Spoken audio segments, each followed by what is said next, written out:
भूमिकेवरचं हे एक पत्री नाट्यप्रयोग. ह्या कुटुंबामध्ये 5 सदस्य आहेत, 5 कलाकार, 5 आवाज, 5 नाते आणि 5 नावं. तर ह्या कुटुंबामध्ये 9 प्रवेश आहेत या नाट्यप्रयोगाचे. आणि ह्या 5 कलाकारांची अशी नावं आहेत त्या कुटुंबातल्या सदस्यांची: गोविंद, गौरी, गीता, गोदावरी आणि गंगू शेजारी.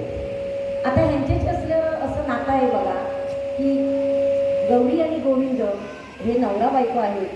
गौरीची नणंद गीता, गौरीच्या खाष्ट सासूबाई गोदावरी आणि गौरीची शेजारी गंगू. आता यांचा स्वभाव कसा आहे बघा. तर गोविंद हा अतिशय तामसी वृत्तीचा, कर्मठ विचारांचा, आपल्या गर्भवती पत्नीला मुलगी नकोच म्हणून गर्भपात करायला जबरदस्ती करणारा. आणि गौरी मात्र शांत, संयमी, सुशील. तिची नणंद गीता प्रेमळ आणि भावजईला समजून घेणारी. तर गोदावरी ही अतिशय रागिष्ट, भांडकुदळ, प्रसंगी मार्गडव करणारी सुनेला. आपल्या घरात मुलगी नकोच, मुलगाच पाहिजे, मुलगा हा वंशाला दिवा आणि मुलगी म्हणजे परक्याचं धन म्हणत गोदावरी विरोध करणारी. आणि गंगू शेजारी मात्र खरोखरच शेजारी कशी असावी ह्याचं मूर्तिमंत उदाहरण म्हणजे गंगू शेजारी. पहा तर हा एक पात्री नाट्यप्रयोग स्त्री भ्रूणहत्येवर.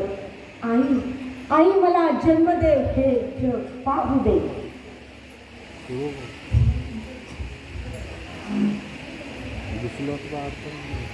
गौरी, मी संध्याकाळी ऑफिसला जाऊन येईपर्यंत तू तयार राहा. तुझं कोणतंही कारण मी चालणार नाही. मला तुला मी पुन्हा एकदा सांगतोय, मी तुझं काहीही ऐकणार नाही. माझ्या आईने सांगितल्याप्रमाणे मी तशी डॉक्टरांची अपॉइंटमेंट घेतलेली आहे. अबॉर्शन करायचं म्हणजे का करायचं? तर हे मूल मला नकोय, कारण ती मुलगी आहे. आम्हाला मुलगाच हवाय, वंशाला दिवा, कुलदीपक हवाय. आमच्या घराण्याचं नाव पुढे चाललं पाहिजे. ऐकतेस ना? नाहीतर माझं चकुलं, माझं सोनुलं असं करत जर राहिलीस तर संध्याकाळी तुला रट्टेच बसणार, हे लक्षात ठेव. तुला कितीही राग आला आणि तू कितीही विरोध केला तरी मी माझा आनंद, उत्साह अजिबात कमी होऊ देणार नाही. मी माझ्या छकुलीसाठी इथलं वातावरण आनंदीच ठेवणार. छकुली छानगडे असंच म्हणणार. छकुली छानगडे, छकुली छानगडे, दिसते गोरी पान, दिसते गोरी गोरी पान. छकुली छानगडे, पुन्हा पाप्याची लागली दृष्ट हिला, पुन्हा पाप्याची लागली दृष्ट हिला. काढीन विठ्ठल हरी, काढीन विठ्ठल हरी. छकुली छानगडे, छकुली छानगडे. अहो आई, आज आपण सर्वांनी महिला मेळाव्याला जायचं आहे. तुम्ही तयार व्हा. बरं का छकुली, आपण छान तयार होऊ आणि महिला मेळाव्याला जाऊ. तुम्हाला आंघोळीसाठी पाणी काढलं आहे, तुम्ही आंघोळ करा आणि आपण महिला मेळाव्याला जायचं आहे. आपल्याला लवकर पोहोचायचं आहे. वंश पण येतील इतक्यात. सोमन मॅडम किती छान नियोजन केलं आहे म्हणून सांगू. गेल्या वर्षी देवधर मॅडमने सुद्धा अशाच प्रकारे सुरेख आयोजन केलं होतं. डॉक्टरांचं मार्गदर्शन सुद्धा खूप महत्त्वाचं असतं. आमच्या आशा सेविका जितकं काही डॉक्टरकडून शिकतात ना, अगदी तशीच्या तशी सेवा आम्हाला घरोघरी येऊन देतात. खरोखर सलाम तुमच्या सेवेला आशाताई, सलाम. उन्हाळा, पावसाळा, हिवाळा कशाचीही तमा न करता तुम्ही आम्हाला सेवा देता. खरोखर समस्त महिलांतर्फे सर्व आशा सेविकांना धन्यवाद. आई, तुम्ही आमच्या महिला मेळाव्याला याच. खूप काही शिकायला मिळतं.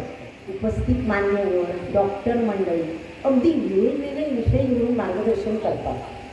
उदाहरण द्यायचं झालं तर कुटुंब नियोजन असो की हुंडाबळी असो, स्त्रीमुक्ती असो व व्यसनमुक्ती असो असे अनेक विषय घेऊन मार्गदर्शन करतात.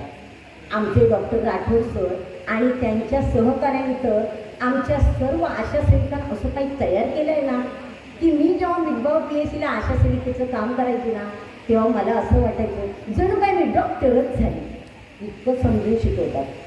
म्हणून तर आमच्या आशा सेविका घरोघरी जाऊन भरभरून सेवा देतात. आई तुम्ही आमच्या महिला मेळाव्याला याच. आणि हो, गीतावंस पण येणार आहेत म्हटलं. माझी गीतावंस माझ्याबरोबर असताना मला कशाची काही कमी नाही. देवा परमेश्वरा जगातल्या सर्व वहिनींना अशीच वंश मिळेल. दिलाची दिलदार आणि मायेची पिळदार अशीच माझी गीतावंश. तिचं गुणगान करावं तितकं थोडं, तिची स्तुती करावी तेवढी कमीच. ताई अशी दिलदार असावी, ताई अशी दिलदार मनाने मायेची पिळदार, मनाने मायेची पिळदार असावी, ताई अशी दिलदार असावी, ताई अशी दिलदार. हाय वहिनी, झाली का तयार? आणि हो, नेहमीप्रमाणे चकुलीशी बोललीस ना, खुश झाली असेल आईशी गप्पा मारताना. वहिनी तू अशीच आनंदात राहा, म्हणजे प्रसूतीच्या वेळेस तुला फारसा त्रास होणार नाही. कालच आशा सेविका येऊन अगदी तुला मोलाचा सल्ला देऊन गेली आहे, त्याप्रमाणे तू वागत जा. अगं ते आशा सेविका किती करतात आम्हा बायकांसाठी. नाहीतर तुझी सासू गोदावरी किती चळते ग तुला. का तर म्हणे मला मुलगाच पाहिजे, मुलगी नकोच. मुलगा म्हणजे वंशाला दिवा आणि मुलगी म्हणजे परक्याचं धन. अलीकडे अनेक बायकांच्या तोंडी मी हेच ऐकते. काय म्हणावं ह्या कोत्या विचाराला. अहो तुम्हाला आजी, आई, आत्या, काकू, बहीण, बायको, मावशी सगळे पाहिजे, मात्र मुलगी नको. अहो मुलीच नाकारला तर पुढची नातीच निर्माण होणार नाही. म्हणून पहिलं मुलीचं स्वागत करायला हवं. तिचं पालन पोषण करून, तिला सुसंस्कारित करून, उत्तम शिक्षण देऊन तिच्या मागे ठामपणानं उभं राहायला शिकवायला हवं. आणि मग बघा मुली कुठंच कमी पडणार नाही. आज अनेक क्षेत्रात मुली उत्तम काम करतायत, आघाडीवर आहेत. मी बाई माझ्या येणाऱ्या भाषेसाठी खूप सारे काही करणार आहे. वहिनी तू अजिबात कसलं टेन्शन घेऊ नको दादाच्या बोलण्याचं किंवा आईच्या. मी तुझ्या पाठीशी खंबीर होती, आहे आणि असणार. चल आवर, आपण हे सगळं लवकर लवकर आवरू आणि महिला मेळाव्याला जाऊ. तू दादाच्या आईच्या बोलण्याचा विचार करू नकोस. मी तुझ्या पाठीशी खंबीर आहे, मी तुझ्या पाठीशी खंबीर आहे. बघितलं बाळा, तुझी आत्या मला किती समजून घेते, किती किती मार्गदर्शन करते म्हणून सांगू. मी आज खूपच खुश आहे. मला एवढा आनंद झाला आहे ना, मला एवढा आनंद झाला आहे ना की मी ह्या आनंदाने भारावूनच गेली आहे. तुला गाणी येते का? थांब, आपण एक मस्त अंगाई गाऊ आणि मगच महिला मेळाव्याला जाऊ. रूप गोशी रे जणू साजी रे, रूप गोशी रे जणू साजी रे, बाळा गाते तुझ अंगाई, बाळा गाते तुझ अंगाई. रूप गोजी रे जणू साजी रे, रूप गोजी रे जणू साजी रे, बाळा गाते तुझ अंगाई, बाळा गाते तुझ अंगाई. गौरी गौरी थोबाड बंद कर, थोबाड बंद कर म्हणून सांगितले ना, थोबाड बंद कर.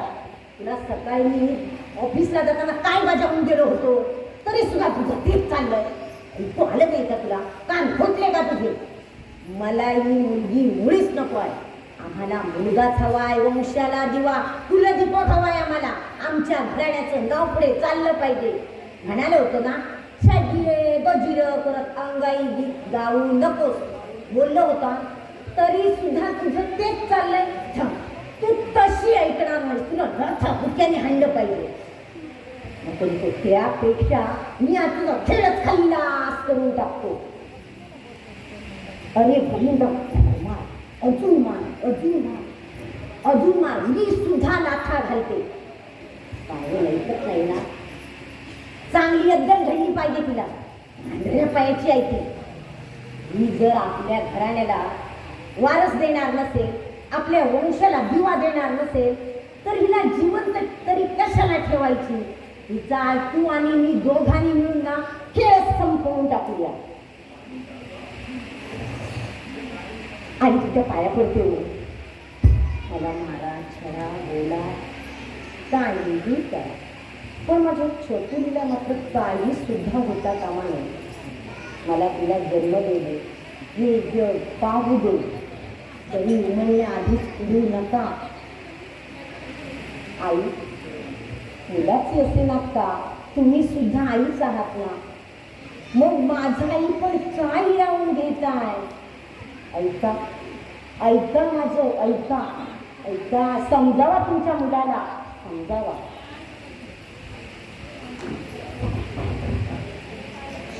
शाबास, शाबास गौरी, शाबास. तुझा ह्या घरच्यांनी एवढा छळवाट मांडलाय, तरी सुद्धा तू सहन करतेस. किती सोशील आणि संयमी आहेस ग तू. तुझा सुसंस्कृतपणा दिसून येतोय ग तुझ्या ह्या सगळ्या वागण्यातून. नाहीतर तुझी सासू गोदावरी बाई असूनही बाईचं मन कळत नाही ग तिला. गोदे, मुलगा होणं किंवा मुलगी होणं हे बाईच्या हातात नसतं ग. गुणसूत्र पुरुषाकडेच असतं, पण दोषी मात्र बाईलाच धरलं जातं. तुझ्यासारख्या सासऱ्या सुनेलाच दोष देतात.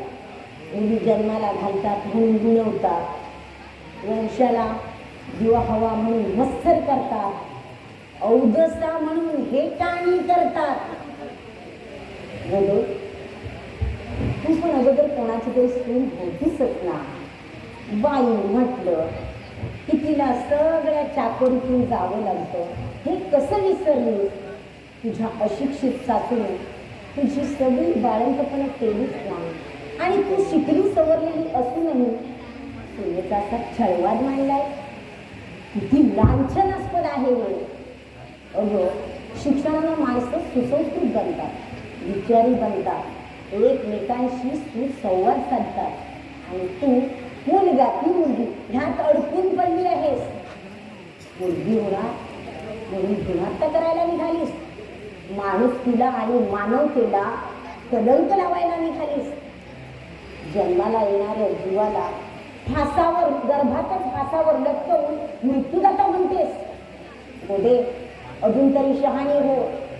तुझं नाव गोदावरी आहे, नदीचं नाव आहे ते. पाणी हे जीवन असतं, आणि तू तर जन्माला येणारं जीवनच नष्ट करू पाहतेस. गोदे, गोदे मुला, नावाला तरी जाग ग, नावाला तरी जाग. अगं बाई, पत्र कुणाचं? माझ्या छकुलीचं वाटतं. बघू तरी पत्ररूपी माझी छकुली काय बोलते. माझ्या प्रिय आईस, तू मला ओळखलंस का? मी तुझ्या गर्भात वाढणारा एक जीव आहे. हे पत्र मुद्दाम तुलाच लिहित आहे, कारण तूच माझ्या भावना समजावून घेऊ शकतेस, कारण तूही एक स्त्री आहेस. खरं तर आजपर्यंत मी खूप खूप आनंदात होते. माझ्या हृदयाच्या डोळ्याने मला हे सुंदर जग बघायचं होतं. इथले डोंगर, झाडे, पाने, फुले, फळे, पक्षी, नदी, नाले, समुद्र, आकाश, पाऊस, ओल्या मातीचा वास, रात राणीचा दरवळणारा सुगंध, सगळं सगळं बघायचं होतं. तुझ्या गळ्यात पडायचा होता, बाबांचा घोडा करायचा होता, आजीच्या पदराला तोड पुसायचं होतं, आजोबांचं बोट धरून फिरायचं होतं, ताईबरोबर खूप खूप मस्ती करायची होती. पण मला आजच कळलं की तुम्हा सगळ्यांना समजलंय की मी एक मुलगी आहे आणि मी तुम्हाला कोणालाच नको आहे. आई, आई तुला सुद्धा मी नको आहे का ग? आई आई मी मुलगी आहे, हा माझा दोष आहे का ग? आई आई मी खूपच घाबरली आहे ग. हे बघ माझे छोटे छोटे हात कसे थरथरताय, माझं इडस हृदय खूपच बिघडतंय, माझे सगळे मध्ये गार पडलंय. संगीतमध्ये जाताना मी तुझा पदही ओढू शकणार नाही. माझे हात सुद्धा एवढे छोटे आहेत ना की मी ह्या हाताने तुझ्या गळ्यावरची विडाही घालू शकणार नाही. आई प्लीज मला तुझ्यापासून दूर करू नकोस ग. आई आई मी तुला वचन देते, खरोखर मी तुला वचन देते, मी कसलाही रक्त करणार नाही. तुला त्रास होईल असं कधीच वागणार नाही. ताईचे जुने कपडे वापरेल, ताईच्या हात तुटलेल्या बाहुलीने ठेवेल, बाबांचा खर्च नाही वाढवला, आजी आजोबांचे पाय चेपेल. पण आई मला जन्म दे, हे जग पाहू दे. मी शिकेल, खूप शिकेल, मोठी होईल, स्वतःच्या पायावर उभी राहील, तुमच्या म्हातारपणात तुम्हाला सांभाळेल, कधीही जाणवू देणार नाही की तुम्हाला मुलगा नाही म्हणून. आई आई तूच बोलताना मी ऐकलंय की तुझ्या आई वडिलांची दुसरी मुलगी आहे. आई आई फक्त एकदाच असा विचार कर की तुझ्या जन्माच्या वेळेस ही मशीन्स असती तर तुझं अस्तित्व असं नसतं का ग? किती महत्व आहे ना ग या जगात असलेला. म्हणून सांगते आई आई मला जन्म दे, हे जग पाहू, हे पत्र माझ्या बाबांना, आजी आजोबांना, शेजाऱ्यांना, तुला गर्भपाताचा सल्ला देणाऱ्या सगळ्यांना, आणि डॉक्टर काकाला सुद्धा हे पत्र दाखव आई, डॉक्टर काकाला सुद्धा. आई मी तुम्हा सर्वांना विनवणी करते आई आई आई मला जन्म दे, हे जग पाहू दे आई, हे जग पाहू दे.